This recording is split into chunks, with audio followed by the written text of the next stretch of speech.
आपकी लाइफ एक चेस के गेम की तरह है। Life is playing chess with you.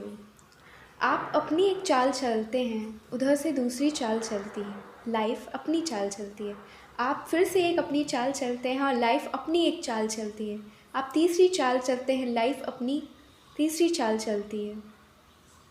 आपकी चालें जो आप चलते हैं वो आपकी पसंद होती है, और जो लाइफ अपनी चाल चलती है वो उस पसंद का परिणाम होती है। तो आपको डिसाइड करना है, जैसी पसंद आप रखोगे वैसा उधर से परिणाम आएगा। जैसी पसंद आप रखोगे वैसा उधर से परिणाम आएगा। तो चालें भी आपको सोच समझ के चलनी है।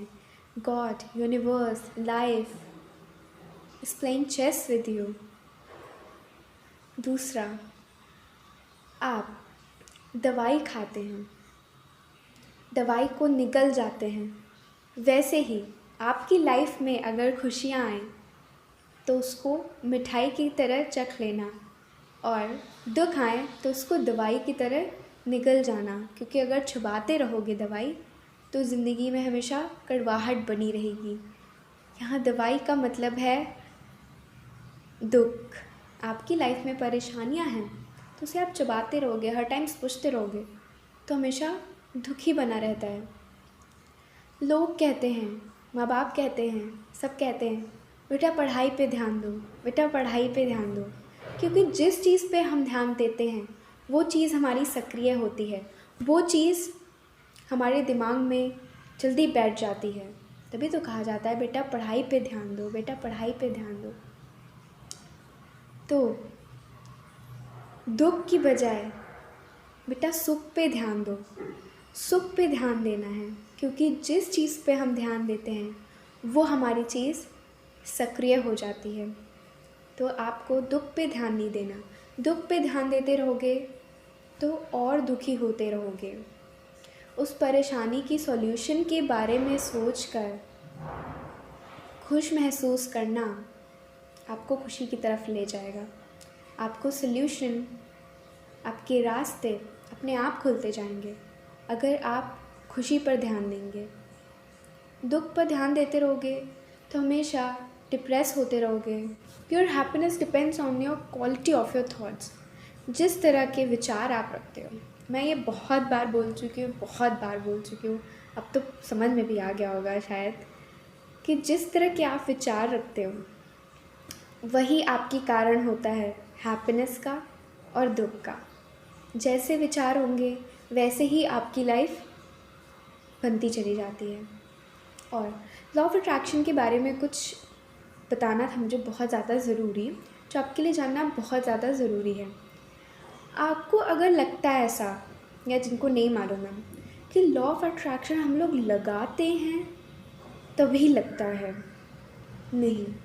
हम लोग लगाना तो एक, हाँ, आपको पता चल गया कि लॉ ऑफ अट्रैक्शन ऐसे ऐसे होता है तो आप उसको एक अच्छे वे में करने लगे। आपका तरीका, टेक्निक आप यूज़ करने लगे लॉ ऑफ अट्रैक्शन लगाने में। बट अगर कहा जाए कि आप लॉ ऑफ अट्रैक्शन लगा रहे हैं तो यहाँ पे गलत है। लॉ ऑफ अट्रैक्शन लगाया नहीं जाता है, वो ऑलरेडी लग ही रहा है, हमेशा से लगता चला रहा है। जब से हम यहाँ पे एग्जिस्ट कर रहे हैं, जब से हम यहाँ पे एग्जिस्ट कर रहे हैं, हमारी एनर्जी जब से है यहाँ पर, तब से लॉ ऑफ अट्रैक्शन लग रहा है। आप जो थॉट क्रिएट कर रहे हैं और जो सबकॉन्शियस माइंड में जा रहा है, जो आपका सबकॉन्शियस माइंड कैच कर रहा है, वो आपकी लाइफ में उतर के आ रहा है।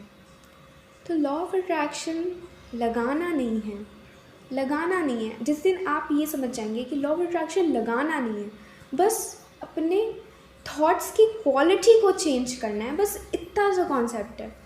अपने थॉट्स की क्वालिटी को चेंज करना है। भगवद गीता में जितने भी कोट्स, जितनी भी बातें उसमें बताई गई हैं, एक संदेश देती है, हमें पॉजिटिव रहना सिखाती है। जब शुरू से हमें पॉजिटिव रहना बताया जा रहा है कि पॉजिटिव रहो। Yes, I know, her time positive आप नहीं रह सकते, ह्यूमन नेचर है, नेगेटिविटी तो आती ही है। बट ऐसा ना हो कि नेगेटिविटी की परसेंटेज आपकी ज़्यादा हो और पॉजिटिविटी की परसेंटेज आपकी कम हो। नेगेटिविटी परसेंटेज आपको कम रखनी है, पॉजिटिविटी परसेंटेज आपकी ज़्यादा रखनी है। आपका एक नेगेटिव थॉट आपके 100 पॉजिटिव थॉट को किल कर देता है। लेकिन वहीं अगर आपके पास 100 नेगेटिव थॉट हैं और एक पॉजिटिव थॉट आ रहा है बीच में, तो वो चीज़ कॉन्कर नहीं कर पाती नेगेटिविटी को। तो इतना पावरफुल हमारा नेगेटिव थॉट बन जाता है। तो ये चीज़ आपको समझनी पड़ेगी कि पॉजिटिविटी की परसेंटेज आपको। और सेकंड चीज़ आपकी ओवर थिंकिंग सबसे बड़ी दुश्मन है लॉ ऑफ अट्रैक्शन की। ओवर थिंक, अगर आप लॉ ऑफ अट्रैक्शन लगा रहे हैं उस चीज़ के बारे में आप सोचे जा रहे हैं, कोई काम ही नहीं कर रहे हैं उसे छोड़कर, तो ये इधर पे गलत हो जाएगा, ये आपको नुकसान करेगा। क्योंकि जितना आप बहुत ज़्यादा अगर सोचेंगे तो वो चीज़ आपसे दूर चली जाएगी।